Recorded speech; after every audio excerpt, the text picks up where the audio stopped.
Bom, gente, um tema interessante que a gente pode debater aqui agora, né, é a questão do desmatamento da Amazônia. A gente tem uma notícia bastante importante, né, divulgada aí nesses últimos dias, que mostra realmente resultados interessantes, ou seja, o desmatamento da Amazônia teve o menor nível, né, se a gente for fazer um recorte do primeiro semestre, em 10 anos. Né? Esses são dados oficiais, dados divulgados pelo INPE, né? O Instituto Nacional de Pesquisas Espaciais.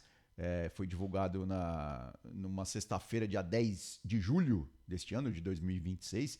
Então, os alertas, né, de desmatamento somados mostram realmente essa redução aí bastante importante, ou seja, de acordo aí com dados do DETER, né, que é o Sistema de Detecção de Desmatamento em Tempo Real, os alertas somaram 297,26 quilômetros quadrados no mês de junho de 2026 contra 457,61 quilômetros quadrados registrados no mesmo mês do ano anterior. Ou seja, vou fazer um parêntese rápido aqui para a gente entender bem como que o desmatamento da Amazônia é medido. Né? Ele é medido por satélites, né, principalmente, e aí tem os sistemas oficiais que monitoram tudo isso e depois, claro, tem vários algoritmos ali que fazem os gráficos, né, geram os dados para a gente debater. O DETER é esse sistema que olha dia a dia ali para a Amazônia. Né? E a gente tem o PRODES, que depois, a cada ano, a cada meio de ano, né, no calendário anual, ele gera os índices de desmatamento anuais. Né? Ou seja, então são dois sistemas que trabalham aí em conjunto. Né? Ou seja, no acumulado do calendário deste ano, né, de monitoramento, foram registrados 2.485,90 quilômetros quadrados de área sob alerta de desmatamento. Isso de agosto de 2025 a junho de 2026. No mesmo período anterior, ou seja, entre 24 e 25, os alertas de desmatamento somaram aí 3.959,98 km quadrados, ou seja, houve uma redução de quase 40%. Né? Ou seja, tem essa boa notícia de que houve realmente essa redução, mas por outro lado ainda tem muita Amazônia sendo desmatada. Né? Estamos falando aí de praticamente 350 mil campos de futebol todo ano que vão sumindo, né? Por causa desse desmatamento aí que continua altíssimo.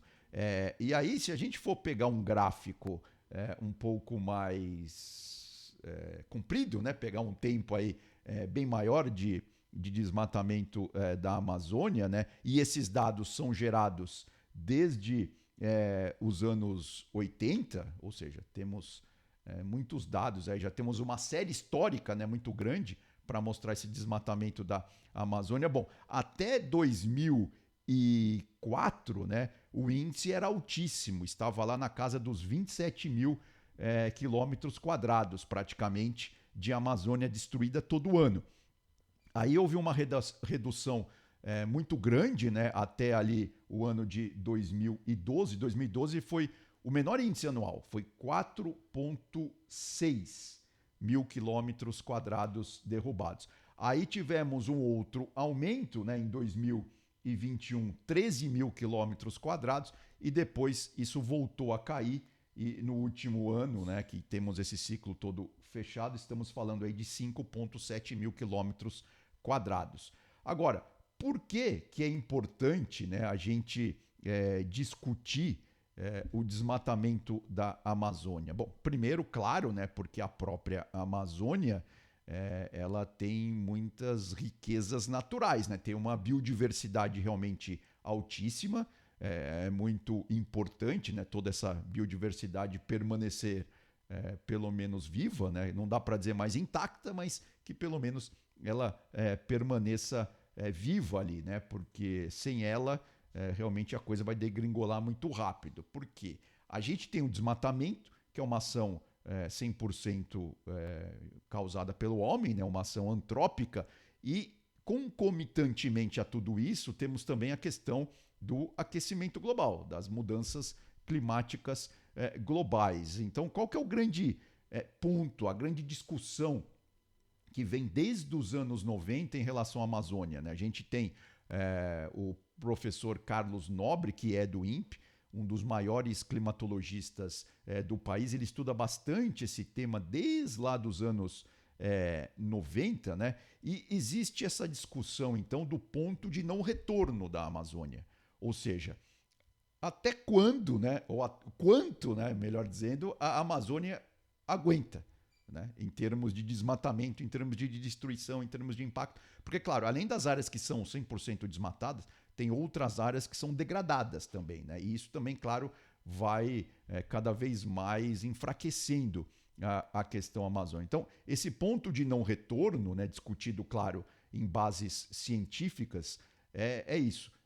Mostra exatamente quanto que a Amazônia resiste, porque se em algum momento se ultrapassar um determinado índice de desmatamento, a floresta não vai conseguir mais se recuperar. Ou seja, a gente vai perder a floresta e o que vai ter lá é um sistema ambiental ali, né, um bioma, um ecossistema muito pobre. Muita gente usa o termo savana para designar esse sistema, mas não é savana não, porque a savana tem as suas qualidades, vamos dizer assim, ambientais, né? Vai ser um sistema muito paupérrimo que não vai conseguir sustentar a vida. Eu tenho feito várias reportagens, vários estudos sobre isso, né? E a discussão já vem aí há muito tempo. E porque assim, hoje, né, o desmatamento da Amazônia ele já afetou aí 18% da área da floresta. Quando se somam a esses números áreas degradadas, já passa de 20%, porque tem as áreas que são totalmente, onde a floresta é totalmente ceifada, e tem também as áreas, claro, onde há apenas aquele desmatamento, aquela destruição seletiva. Então já passou de 20%. Se a gente somar aí áreas realmente 100% destruídas, dessas áreas degradadas, né? E aí os estudos multidisciplinares, né, dos biólogos, ecólogos, geólogos, mostram que se o desmatamento alcançar 25% da área e o aquecimento global ultrapassar a média global em 2 graus Celsius, grande parte da floresta entrará nesse ciclo de autodestruição. Ou seja, não estamos muito longe disso, infelizmente. Por isso que é preciso fazer de tudo, a gente precisa realmente trabalhar bastante para conseguir proteger essa Amazônia, né? Essa floresta que é tão importante, não só para quem vive dela, né? Para as pessoas que moram tanto na floresta como moram na região amazônica, e quando a gente fala de região amazônica, a gente está falando também de outros países, né? Da Colômbia, da Venezuela, Peru, enfim, mas também porque a Amazônia tem um papel essencial em todo o clima da América do Sul. Se a gente tirar a Amazônia do contexto, áreas como o centro-oeste brasileiro, onde existe muito do agronegócio nacional, também vai ter sérios problemas. Tudo indica que vai para o beleléu, porque não vai ter chuva ali para a gente produzir alimentos, né? Então, se estas condições aqui que a gente está discutindo, que a gente está debatendo, se verificarem, ou seja, desmatamento na casa dos 25% da floresta e aumento médio da temperatura por causa das mudanças climáticas em 2 graus Celsius, muito provavelmente a Amazônia vai chegar nesse ponto de não retorno, né? E isso pode ser alcançado em 2050, por exemplo. Estamos falando do intervalo de tempo também bastante curto, né? E as pesquisas, como eu disse, mostram isso. Porque tem um fenômeno que é bastante conhecido já dos cientistas, que é o tal do rio voador, dos rios voadores, melhor dizendo, porque são vários, né? Ou seja, esses rios voadores, basicamente, saem da Amazônia e vêm aqui para o centro-oeste, até para o sudeste, para o sul do país. São realmente áreas, né, na atmosfera que trazem, são corredores de umidade, ou seja, a umidade evapora da floresta amazônica, né, E aí, por causa do regime de ventos, essa umidade, esses ventos são canalizados, vamos dizer assim, como se fossem corredores mesmo, né? Claro, corredores fictícios, né? Não dá para ver, né? É claro, mas são áreas que trazem, né, essa umidade toda aqui para o sul do Brasil, né? Lembrando, há alguns anos, né, tivemos também a questão das queimadas ali no Pantanal, na Amazônia e tal, e num dos dias onde esses corredores estavam bastante ativos, a cidade de São Paulo, por exemplo, escureceu no meio da tarde por causa da fuligem trazida pela fumaça. Isso já faz alguns anos. Então, se a gente cortar todo esse fluxo de vapor d'água que circula da Amazônia para outras regiões do continente, né, a floresta realmente não vai mais fazer um dos seus papéis importantes, que é esse de distribuir, vamos dizer assim, a umidade para o resto do continente, exatamente. Porque a floresta, né, nas regiões onde ela ainda está bastante preservada, ou seja, onde ela está exuberante, ela funciona como uma bomba d'água ativa, que exala a umidade para a atmosfera. Então se formam esses canais aéreos que são responsáveis, claro, são responsáveis por levar umidade para o Cerrado, Mata Atlântica. E como eu disse, o impacto disso tudo chega tanto aqui no sudeste do Brasil, até em partes da Argentina, do Paraguai e também do Uruguai. Ou seja, é um processo bastante importante que a Amazônia faz, né? Não só em nível local, como em nível quase global, que é essa distribuição de umidade ali pro continente, aqui para o continente como um todo. E aí a região onde está mais problemático, né, essa destruição, onde está mais problemática essa destruição, esse desmatamento da Amazônia, é exatamente uma área que é conhecida pelo nome de Arco do Desmatamento, que ela vem desde de Roraima, né, e vai pegando todo o sul ali dos estados da Amazônia, do Pará, e chega também até o Maranhão. Pega um pouco do norte do Mato Grosso, e é onde a Amazônia realmente está bastante destruída, né? Está sendo bastante detonada, esse é o termo. Na verdade, eu falei Roraima, mas é Rondônia, tá? É Rondônia, pega ali o norte do Mato Grosso, Amazonas, Pará e vai até ali o Maranhão. Pega um pouquinho também sul do Amapá ali, onde no entorno de Macapá, onde a floresta também está sofrendo muita pressão, está sendo muito pressionada, está havendo muita destruição ali também nessa área, né? Então, quando a gente fala de desmatamento da Amazônia, é importante, claro, que esses números estejam caindo. E aí, claro, tem toda uma discussão aí de políticas públicas que precisam ser cada vez mais efetivadas, né, para que esse cenário de 25% de destruição do bioma como um todo não seja atingido, porque senão teremos esses problemas tanto em nível mais regional quanto em nível continental, global, como vocês queiram aí entender isso, né? E aí, claro, tem também uma outra discussão muito importante, muito grande, que a gente pode até dedicar posso até dedicar um outro vídeo sobre isso também, que é o impacto da destruição da Amazônia na biodiversidade, né? Porque é um cenário também gravíssimo, que nesse contexto de mudanças climáticas, né, a previsão é que de cientistas, tem vários pesquisadores, por exemplo, da Unesp, a Universidade Estadual Paulista, que também se dedica ao tema lá na Amazônia, mas existe uma estimativa aí de que 2% das espécies de peixes da Amazônia sejam extintas e cerca de 34% dessas espécies sejam afetadas de diferentes maneiras, em um cenário em que as áreas protegidas preservem por volta de 60% da área de distribuição dos peixes do bioma, né? Isso foi uma matéria que eu fiz há alguns anos com o pessoal da Unesp, o pessoal lá do Departamento de Biodiversidade do Instituto de Biociências da Unesp de Rio Claro, né? Ou seja, existe uma pesquisa científica, né, feita por esse grupo, divulgada em 2023, que mostrou exatamente isso. Um quarto das espécies de peixes de água doce do mundo estão ameaçadas de extinção, principalmente devido às mudanças climáticas e à pesca excessiva, além, claro, da poluição dos rios, né, ou dos lagos, enfim.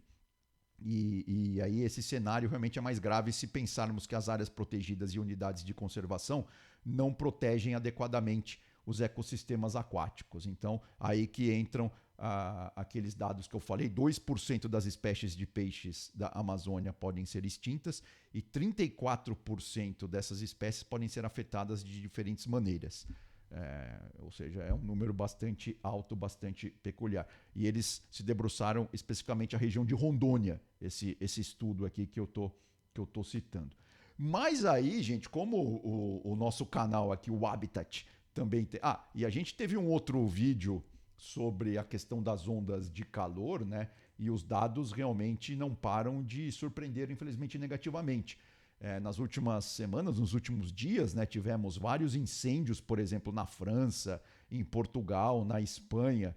E, por exemplo, um incêndio perto de Paris gerou uma grande nuvem de fumaça, né, em meio a essa onda de calor que a gente discutiu aqui. Ou seja, a coisa realmente está bastante complicada, né, já em termos desse evento extremo que estamos acompanhando lá no hemisfério norte. Junho de 2026, no caso da Europa, foi o junho mais quente já registrado, principalmente estamos falando aí da Europa Ocidental, né? E o segundo mais quente em todo o planeta, segundo dados divulgados pelo Observatório Europeu Copérnicos, também agora no início de julho, né? O calor recorde também atingiu os oceanos. A temperatura da superfície do mar chegou ao maior nível já registrado para o mês de junho, o que ajudou a intensificar as ondas de calor sobre o continente europeu, né? Estamos falando, claro, do mar ali na região da Europa Ocidental.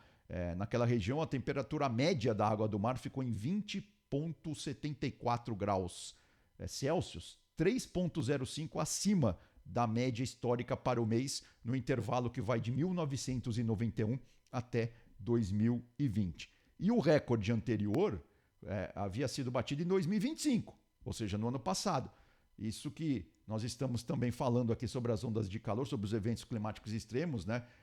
Está provado por esses números. Eles estão cada vez mais frequentes, né? Ou seja, em 2 anos seguidos se bate ali o recorde de calor. Então isso realmente é bastante complicado. Mas aí voltando para a Amazônia, e isso, claro, a gente também vai debater num outro vídeo com mais profundidade, tem várias iniciativas que estão tentando mudar o cenário amazônico, né? Ou seja, tem um projeto que inclusive já dura há vários anos, né? Que tem dinheiro tanto do governo federal quanto também dinheiro governo federal via BNDES, tem também dinheiro de empresas do setor privado, que é o Arco da Restauração. Como o próprio nome diz, né? Esse projeto tem ali o intuito de reverter o estrago feito no arco do desmatamento, né?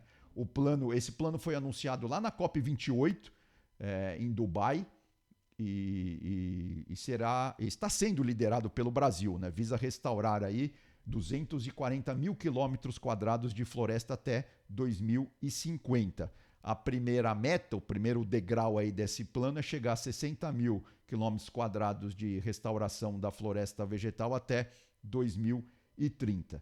Então isso a gente vai, nos próximos vídeos aqui, a gente vai depurar, desconstruir um pouco mais esse plano. Está dando certo? Não está dando certo?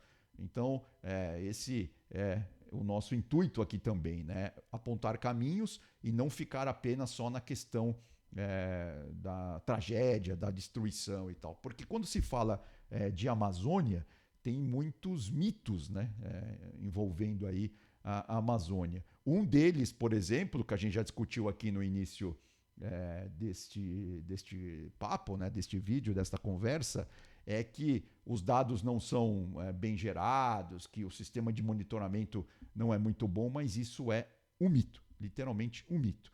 E tem outra coisa também, né? Se discute muito dentro dessa polarização política que estamos vivendo, a questão de governos de esquerda, governos de direita, quem foi melhor, quem foi pior, mas os gráficos mostram, né, que lá no primeiro governo do presidente Lula, com a ministra Marina Silva, a coisa realmente melhorou muito em termos de redução do desmatamento. Nos últimos anos, com o governo Bolsonaro, a coisa voltou a piorar, claro que tem um contexto de pandemia, e agora, depois que o presidente Lula voltou ao poder, a coisa voltou a melhorar, porque, enfim, são políticas públicas, né? O governo Bolsonaro estava mais, vamos dizer assim, contra, né?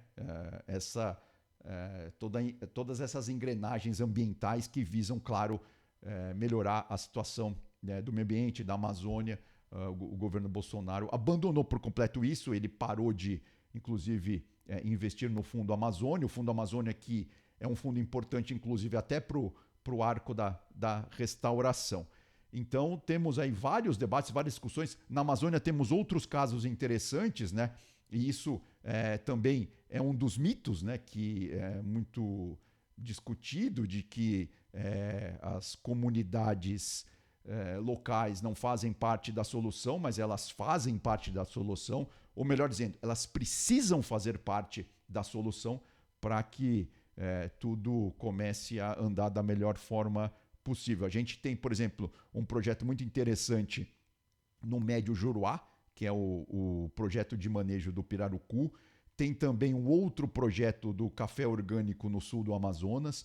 Então, são várias iniciativas que estão visando manter a floresta em pé, ou seja, manter o ecossistema funcionando e também gerar renda para as populações locais. Ou seja, então já derrubamos alguns mitos aqui. Primeiro que os dados gerados sobre desmatamento da Amazônia pelo INPE são absolutamente confiáveis, precisamos confiar, é com eles que as políticas públicas são traçadas. O segundo ponto é que não se pode virar as costas para as comunidades locais, esse é um outro mito, né? Não é, as pessoas que vivem da Amazônia querem que a floresta seja mantida em pé. É claro que tem também todo um contexto de crime organizado que ajuda no desmatamento, algumas atividades ligadas à produção rural, né? A criação de gado, por exemplo. A criação de gado muitas vezes também destrói muito a floresta, destrói muito a Amazônia, né? Toda a cadeia, vamos dizer assim,